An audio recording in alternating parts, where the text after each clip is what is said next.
sinuportahan ng ilang taon sa mga darating pang mga taon, bagong taon, sa ating paglilingkod, magtulungan tayo, magsama-sama tayo na mayroong kagalakan, mayroong pag-ibig sa Lord, at mayroong pagsunod sa Diyos. Amen ba tayo?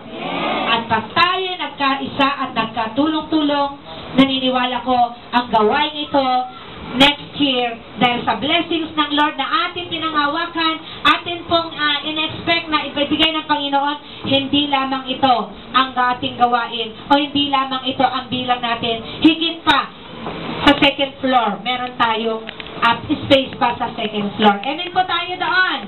Amen. So, muli, ang aking pananampalataya na gagawin ng Panginoon, kung paano tayo bless ng Lord ngayong taon, more blessing to come. So, we expect the miracle of God sa buhay natin at sa iglesia nito. Amen po ba? Hindi lamang in terms of financial na pangangailangan natin, kundi in terms of our physical health, ay rin po, tayo po ay isang mapagpala or mapagpala na ating physical good health, walang sakit, walang karamdaman, nadadapo sa physical na pangatawan ng bawat isa. Amen po ba? Upang tayo mga paglingkod at mabigyan natin ng kapurihan, karangalan at kaluwalhatian ang nag-isang buhay na Diyos natin, walang ibang ating Panginoong Yesus. Amen po. Amen po. So yun po ang aking iwanan. Kasi po sa linggo, meron po tayong speaker. So siguro wala na kaming pagkakataon pa siguro na mag-share ng ganito.